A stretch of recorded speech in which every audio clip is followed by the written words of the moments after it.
물론 여긴 국민 라디오.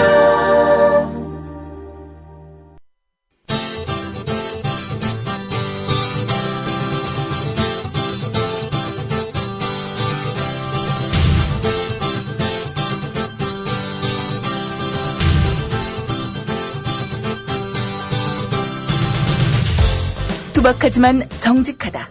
비평을 비평하는 남자 서영석. 그가 바라본 세상. 사설과 칼럼을 통해 오늘을 짚어본다. 서영석의 라디오 비평. 안녕하십니까, 서영석입니다. 이명박 씨가 지난 22일 아랍에미레이트 방문길에 올랐습니다. 그 며칠 전에 새누리당의 친이명박계 의원들로부터 당내 상황 보고를 받았다고 합니다. 야당이 4대강, 자원외교, 방산비리 등 이른바 사자방 비리에 대해서 이명박 정부를 겨냥한 국정조사를 강하게 요구하고 새누리당 지도부도 일부 수용 가능성을 내비치는 그런 상황이었다고 합니다. 그러나 친이계 의원들은 이렇게 얘기했습니다. 지도부가 4대강 국정조사를 받아들이는 일은 없을 것이니 걱정 마시라 라고 했다는 겁니다.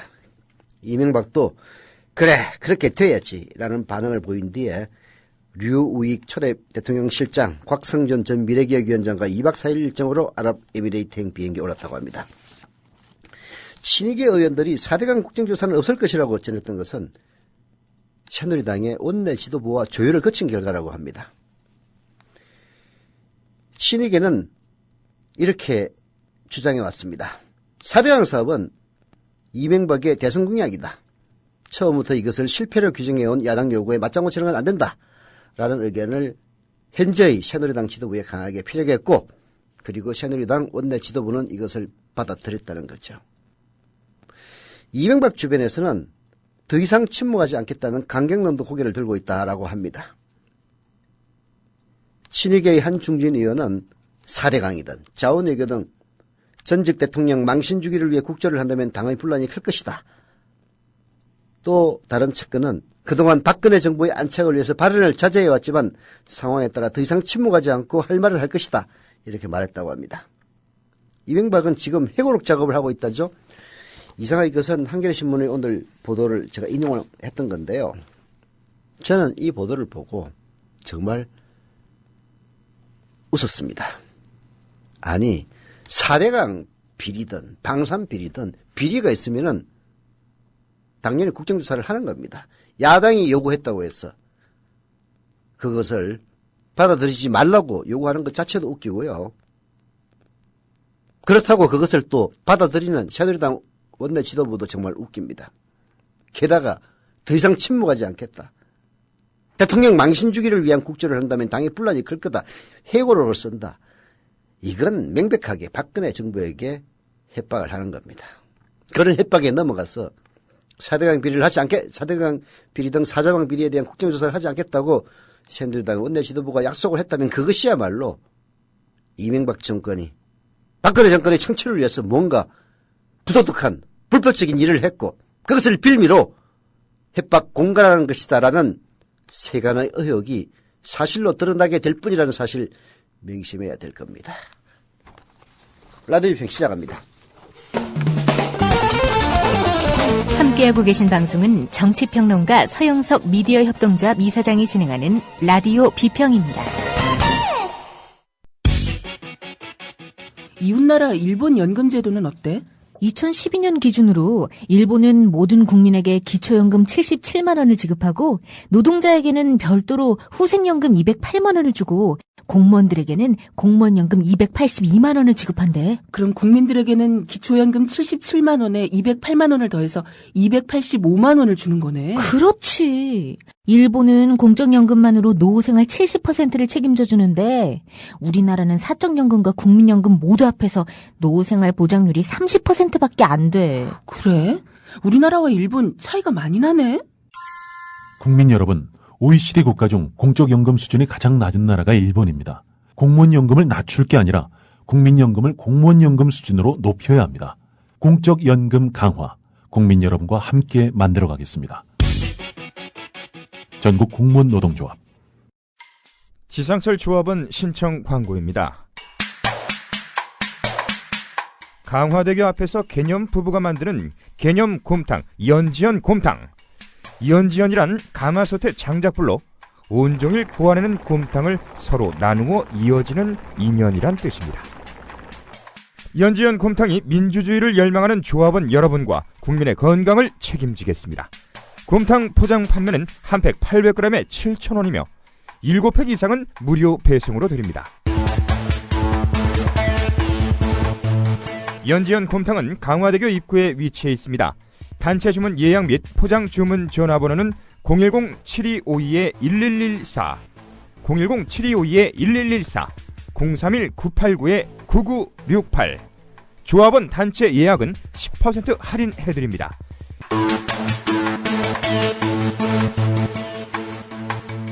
포장 판매 금액의 10%는 국민TV 후원금으로 쓰입니다.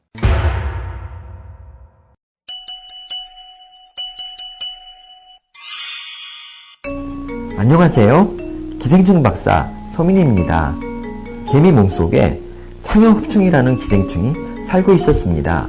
이 기생충은 소의 몸속으로 들어가야 어른이 돼서 자손을 번식시킬 수 있었지만 소가 개미를 먹지 않는 게 문제였습니다. 창형흡충은 방법을 찾았습니다. 개미 머릿속에 들어가 개미를 조종함으로써 개미로 하여금 소가 먹을 풀에 매달려 있게 만들었어요. 결국 창형흡충은 어른이 돼서 알을 낳을 수 있었습니다. 꿈을 가지고 있으면 그 꿈을 이루는 방법도 찾아내기 마련이라는 것을 창형흡충은 잘 보여줍니다. 국민TV 청취자 여러분, 당신이 꿈꾸는 세상은 어떤 것인가요? 참여연대가 그 꿈을 함께 실현해 나가겠습니다. 회원 가입은 전화 02-723-5300번으로 연락 주십시오. 시민의 힘으로 운영되는 참여연대는 정부의 지원금을 받지 않습니다. 네. 내년에 국내 여성 인구가 1960년 인구 통계 작성 이후 처음으로 남성을 추월해 여초 시대에 접어든다는 전망이 나왔다고 합니다.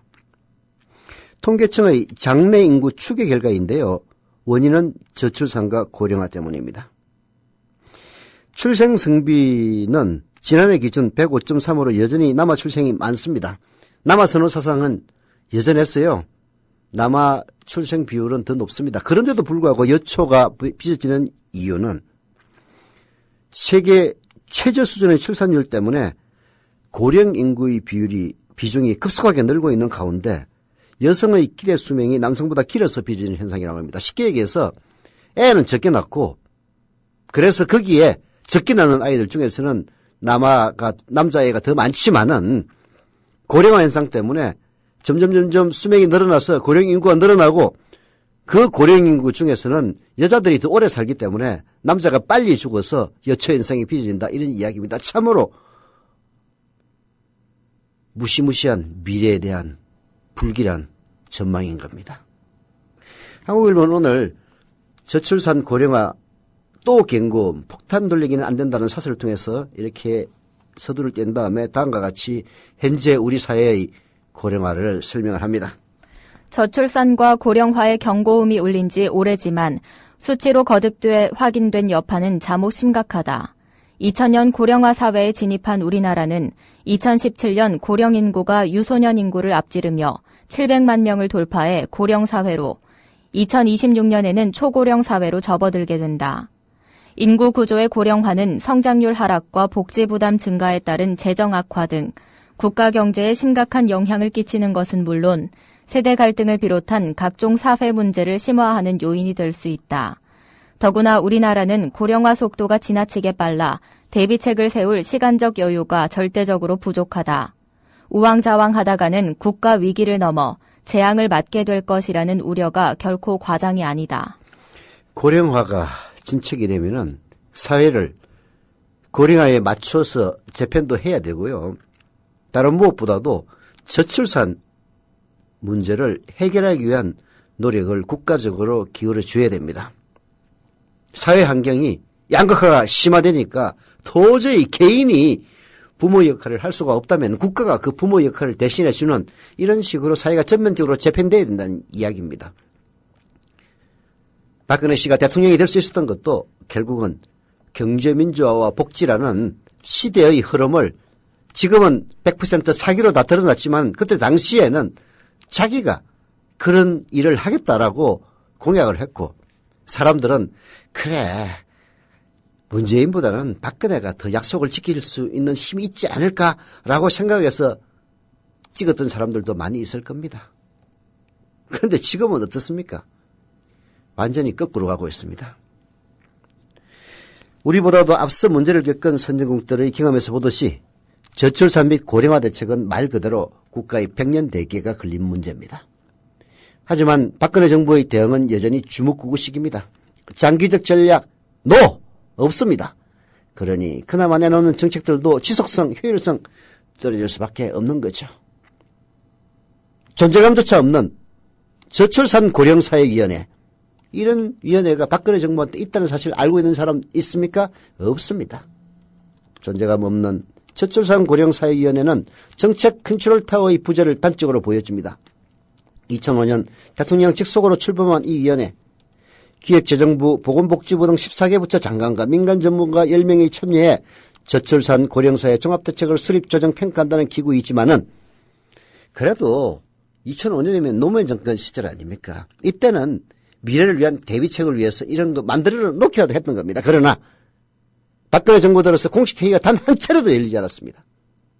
저출산 대책과 무관하지 않은 무상보육과 학교급식 재원 문제를 둘러싸고 벌어지고 있는 이른바 폭탄 돌리기식의 논쟁은 지속 가능한 사회를 향한 이 정권의 철학의 빈곤을 여실히 드러내고 있습니다. 이러니 고용구조 개선과 일과 가정을 양립하기 위해서 필수적인 민간기업의 적극적인 협력을 기대할 수가 있겠습니까?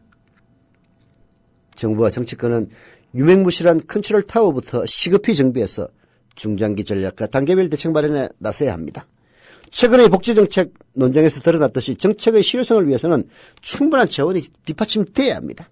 그런 만큼 세금을 올리는 문제, 특히 정세 문제를 적극적으로 검토함과 동시에 재벌과 대기업과 그리고 가진 자에게 혜택을 주었던 이명박근혜 식의 감세정책 철회해야만 합니다. 세계에서 유례가 없는 초고속 고령화 추세를 감안하면 더 머뭇거릴 시간 없습니다. 이 정권이 3년 내내 머뭇거린다면 이 정권, 자칭 보수 정권 앞으로 몇십 년간 집권하기 힘들 겁니다.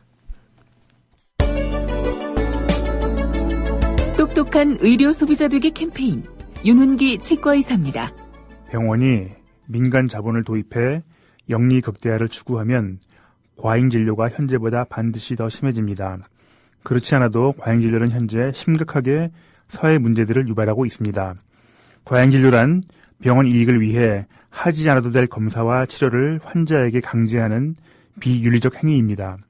허위 과대 광고를 하는 병원들은 반드시 과잉 진료를 합니다. 과잉 진료는 평생 후유증에 시달리게 함으로써 존엄한 한 인간의 영혼과 육체를 서서히 파괴하고 소중한 가정경제를 파탄시켜서 결국 사회계층 간 증오심을 부추기는 진짜 사대악입니다. 과잉 진료를 통해서 병원들은 더 부자가 되지만 환자들은 더 아파야 하고 양질의 삶을 빼앗겨야 합니다. 돈이 모자라 치료를 못 받는 비극도 생깁니다. 이것이 헌법에 보장된 인권입니까? 다 함께 힘을 모아 의료 영리화 반드시 막아냅시다. 지금까지 윤훈기 치과의사였습니다. 똑똑한 의료 소비자 되기 캠페인이었습니다.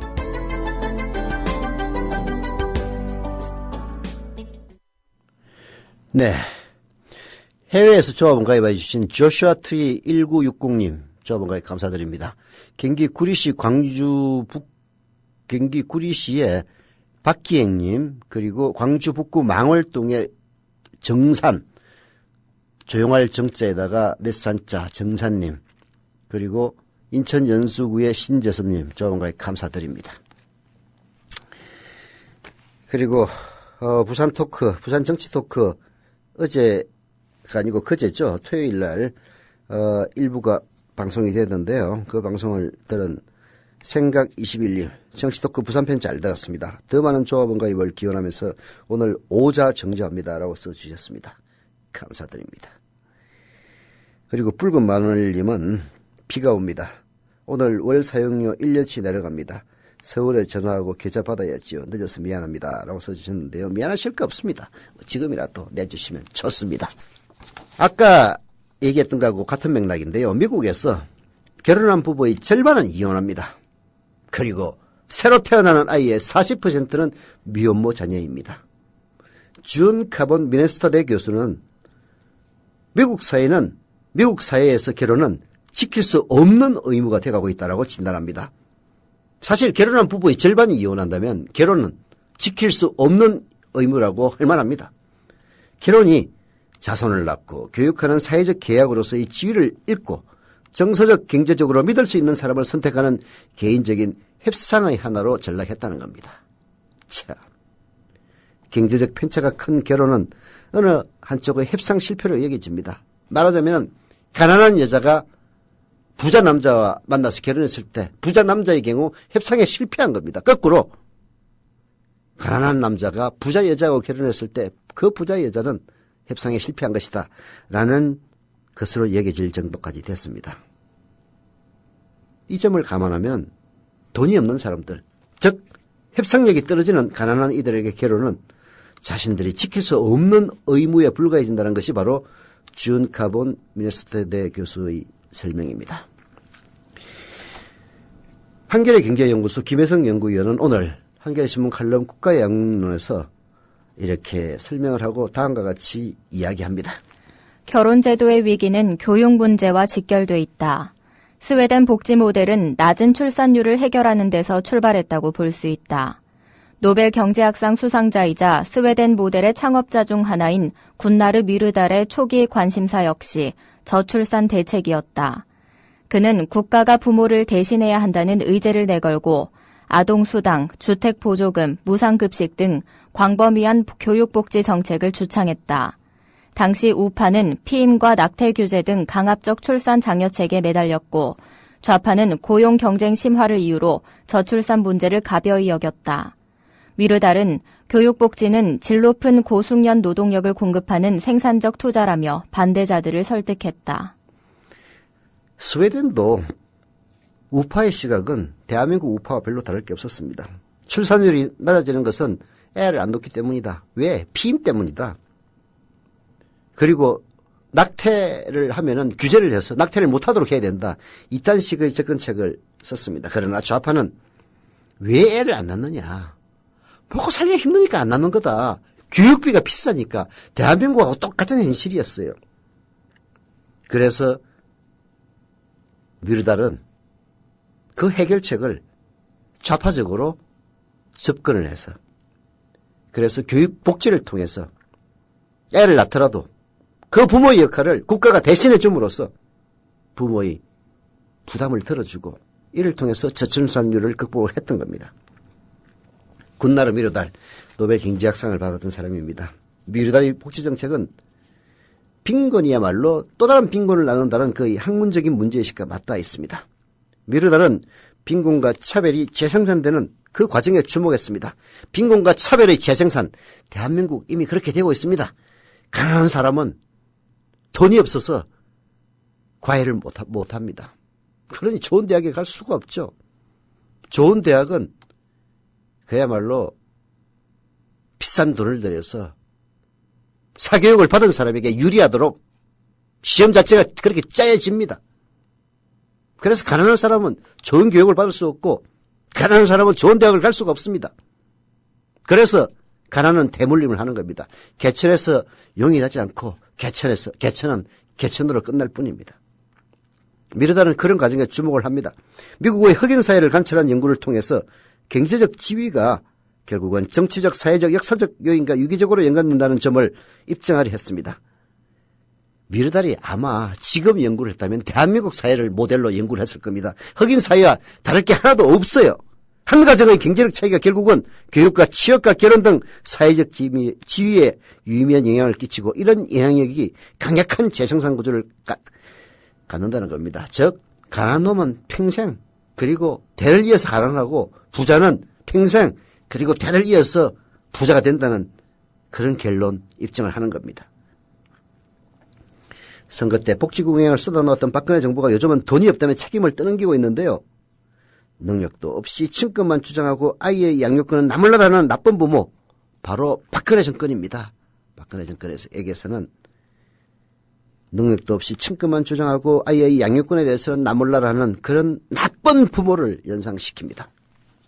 이 밴드에 전주에 오신다고 공고를 내셨더라고요. 그래서 식사를 대접 한번 했으면 좋겠다라고 하셔서 흔쾌히 제가 식사 준비는 하겠다라고 말씀을 드려가지고 세월호 유가족이 6.5kg의 십자가를 들고 안산에서 진도로, 진도에서 대전으로 가던 길. 함께 동행하기도 했고 길목마다 식사를 대접했던 따뜻한 이웃이 있었습니다. 바로 미디어 협동조합 조합원이었습니다. 그 가운데 한 명, 전주에서 음식점을 운영하는 조합원 수정원 님입니다. 상황버섯 닭백숙하고요. 그 한우 전문점을 하시는 분이 그분께서도 불고기를 협찬해 주시고 해가지고 이제 밥이랑 해서 반찬 이렇게 싸서 제가 좀 보내드린 적이 있고요. 하루빨리 특별법이 통과가 돼서 진상규명이 이루어져서 유가족들의 가슴 아픈 그런 부분들을 빨리 풀어드려야 된다라고 생각하고 있습니다. 착한 사람들이 만드는 아름다운 공동체 미디어 협동조합에 여러분을 초대합니다. 미디어 협동조합 홈페이지 국민.tv 또는 서울전화 3144-0933 서울전화 3144-7737로 신청하실 수 있습니다.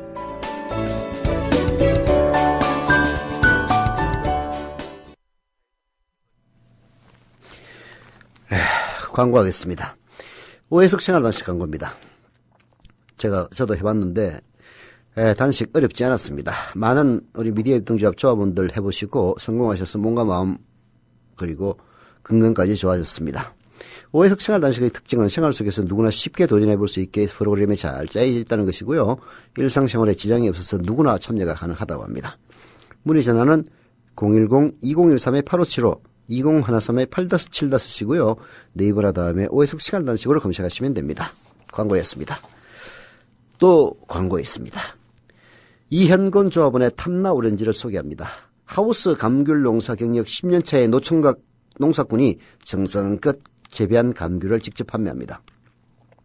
하우스 안에서 재배하여 당도가 13브릭스 이상 나오기 때문에 프리미엄 브랜드 블루초로 판매되는 감귤입니다.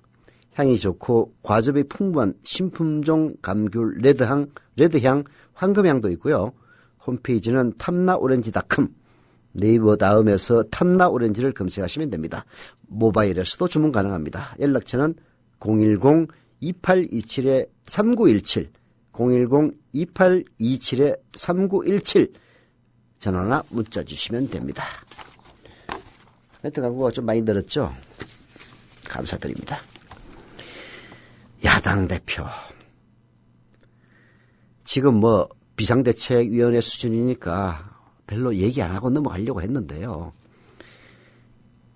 엊그제 금요일자였나요? 아니지. 금요일인가 토요일자가 잘 모르겠다. 한국일보에 야당 대표의 직무유기라는 칼럼을 읽고 진짜 공감이 갔습니다.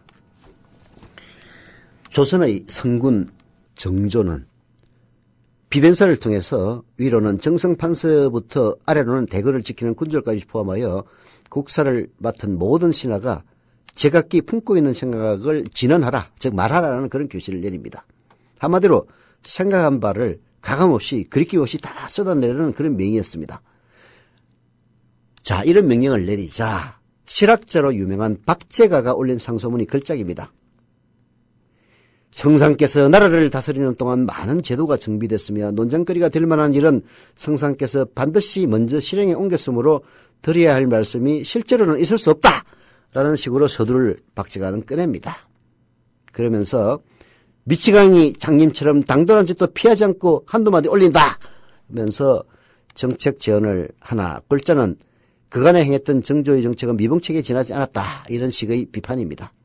국가의 가장 큰 폐단은 가난이며 놀고 먹는 나라의 큰 존벌레인 사대부들은 날로 번성하고 있다는 등 각종 악폐를 진단하면서 대책을 담습니다.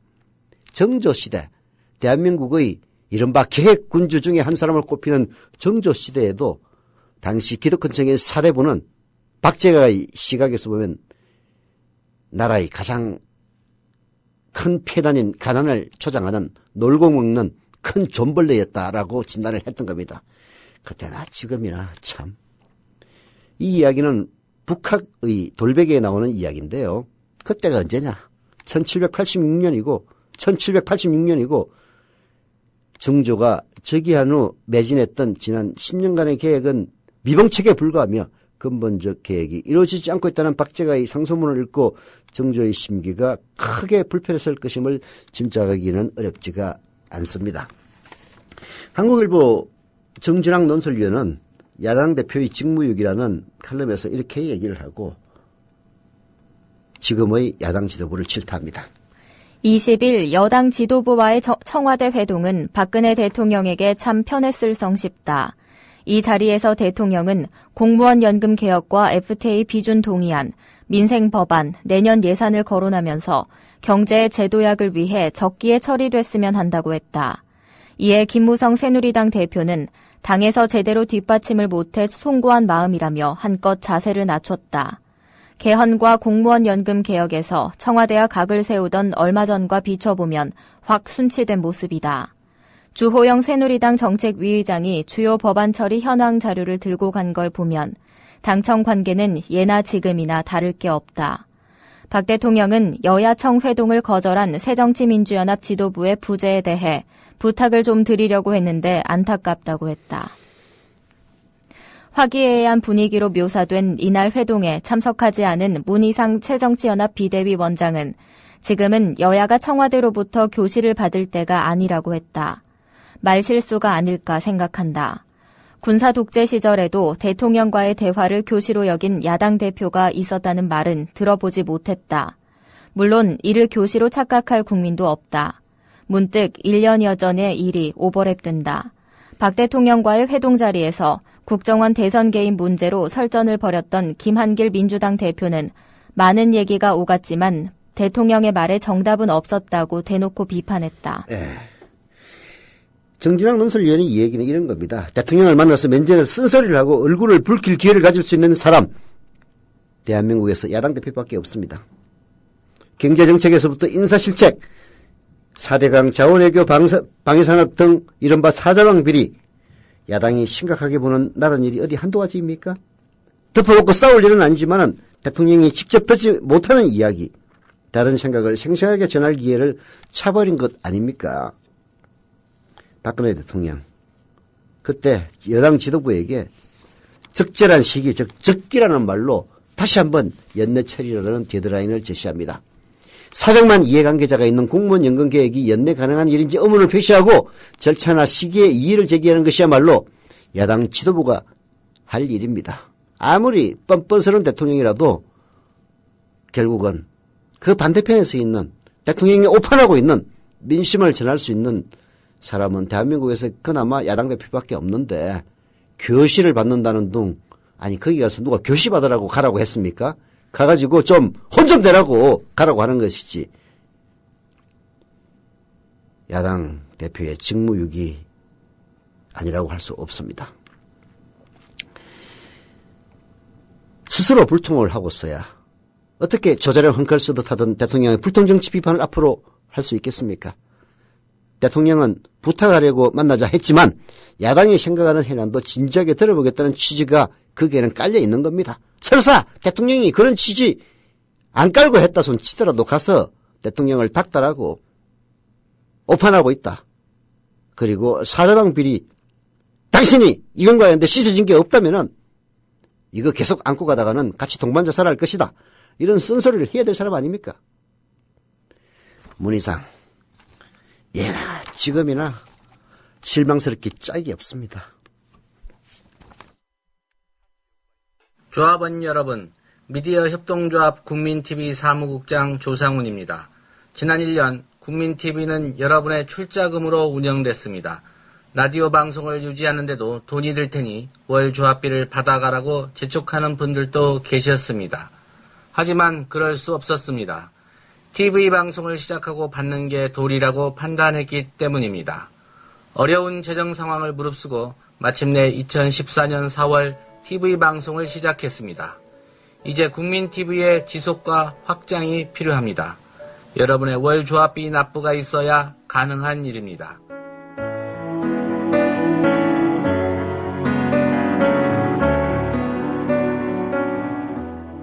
월 11,000원의 조합비 납입. 조합원 여러분의 많은 동참을 바랍니다. 자동 납부는 미디어 협동조합 홈페이지 국민.tv 또는 서울전화 3144-0933, 서울전화 3144-7737로 신청하실 수 있습니다. 조합원 여러분, 언론혁명의 끝까지 함께해 주십시오. 자부심으로 보답하겠습니다. 네.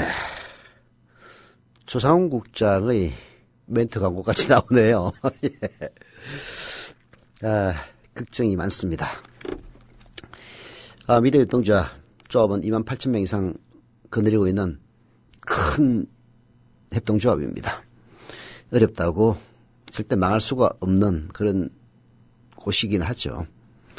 그러나 이 시차 문제, 처음 미디어 협동조합을 만들었을 때부터 기본 설계 개념은 광고라든지 이런 데 의존하기보다는 조합원들의 월조합비로 운영한다는 그런 개념에서 설계가 됐습니다. 그래야 외부로부터의 압력에 자유로울 수 있기 때문입니다. 그래서 협동조합 개념으로 미디어 협동조합을 만들었던 겁니다. 그런데 TV방송을 미디어 협동조합이 만들어진 이후 1년 1개월이 지난 작년 4월 1일부터 시작하는 바람에 1년 1개월간 월조합비를 받지 못했습니다. 그래서 4월 하순께부터 월조합비를 받다 보니까 조합원 전체가 아직 월조합비를 내지 못하고 있고요. 매주 조금씩 매주 200~300명씩 늡니다. 월조합비를 납부하는 조합원의 숫자가. 그러나 이게 정상적으로 안정화되려면은 아마도 빨라도 내년 5월이나 6월쯤 돼야 될 것 같습니다. 그때까지 버티기가 쉽지 않은 게 문제입니다. 지난 6월 비상경영체제를 선언한 이후 7, 8, 9, 10 넉 달간은 전체 수지에서는 적자를 기록하지 않았습니다. 그러나 11월은 상당히 위험합니다. 지금 추세로 가면은 한 3, 4천만 원의 적자가 나오지 않을까 걱정이 되는데요. 여러분들이 더 많이 조합원에 가입해 주시고, 이미 조합원에 가입해 주신 분들은 일구자 5만 원 정자해 주신다면 이 어려움 극복하지 않을까 싶어서 이런저런 이야기를 하는 것이니까 양해해 주시길 바랍니다. 사자방 비리 중에서 방산비리 이야기를 좀 해야 될 것 같습니다. 21일 방위사업비리 합동수사단이 출범을 했죠. 검사 18명을 중심으로 수사 인력이 105명이나 됩니다. 당군 이래 최대 규모라고 합니다. 모처럼 검찰이 실력 발휘할 기회를 만났구나 싶은데요. 하지만 정작 그 검사들 표정은 어둡습니다. 방위사업비리 합동수사단 김기동 단장은 기자들 앞에서 잠이 안 오고 자다가도 벌떡벌떡 깬다 라고 부담감을 표현을 했다고 합니다. 검사들에게 이유를 물어보니까 청와대가 등을 떠밀어 억지 춘향이 객으로 하는 수사이기 때문에 그렇다라는 겁니다. 청와대가 등을 떠밀어서 억지 춘향이 객으로 하는 수사다라는 겁니다. 한 달여 전부터 청와대는 검찰의 대규모 수사를 요구했다고 합니다. 박근혜 대통령이 10월 29일 국회 시정연설에서 방위 군납 비리를 일벌백계 하겠다고 선언하기 열흘 전쯤입니다. 하지만 검찰은 준비가 안 돼 있었습니다. 통영함을 수사하던 서울중앙지검 특수산부를 확대하는 방안을 대안으로 제시하면서 버티다가 끝내 윗분의 뜻에 따라서 그런 대규모 수사단을 출범했던 겁니다. 한겨레신문의 김의겸 기자가 오늘 F-35부터 수사하라 라는 칼럼을 통해서요.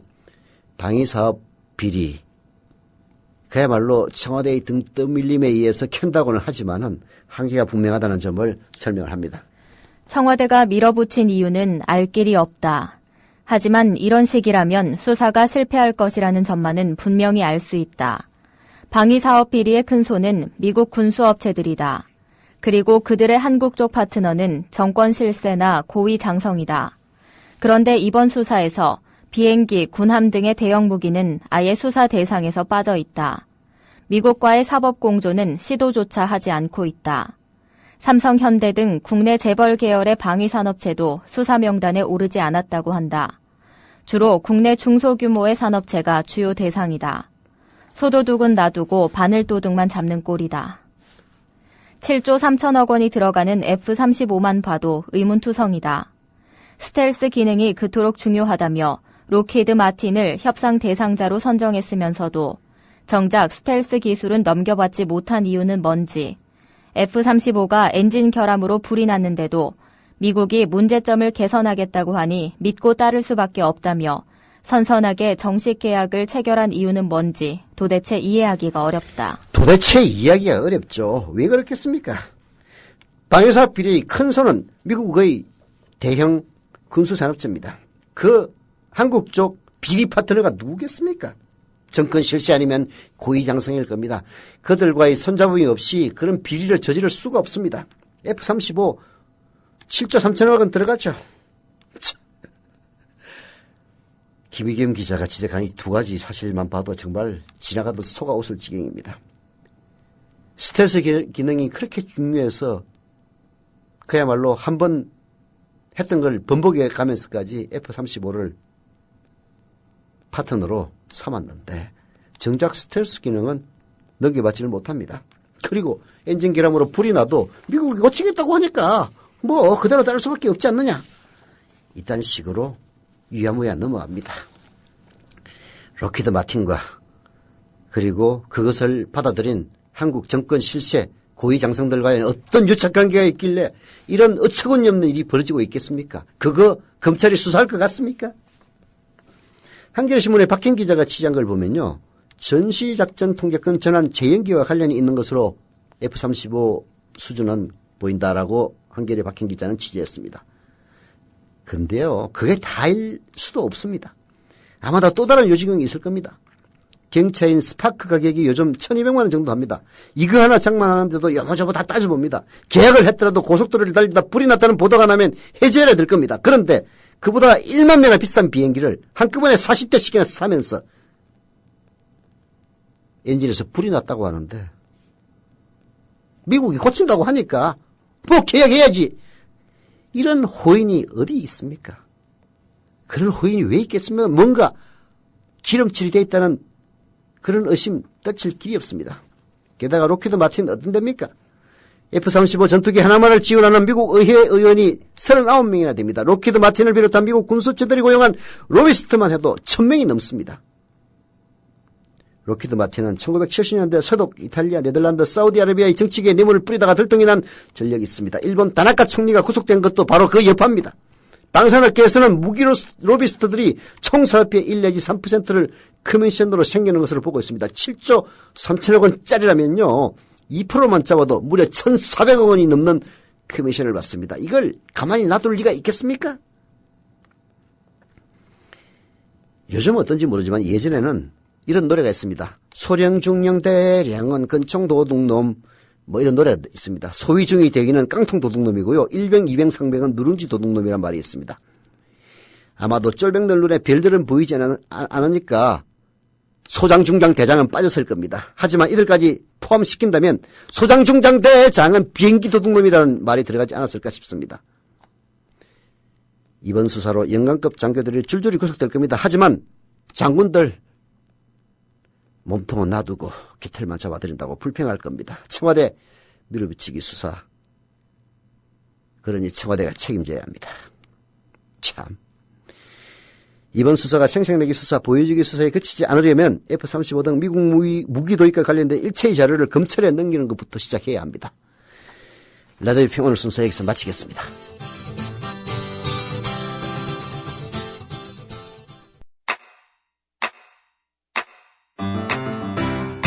국민 라디오 지지하는 4가지 방법 아시나요? 다운로드하기, 별점 주기, 댓글 달기, 구독하기. 국민 라디오를 보다 많은 이들에게 전할 수 있는 가장 손쉬운 방법. 다운로드하기, 별점 주기, 댓글 달기, 구독하기. 잊지 마세요. 다운로드하기, 별점 주기, 댓글 달기, 구독하기.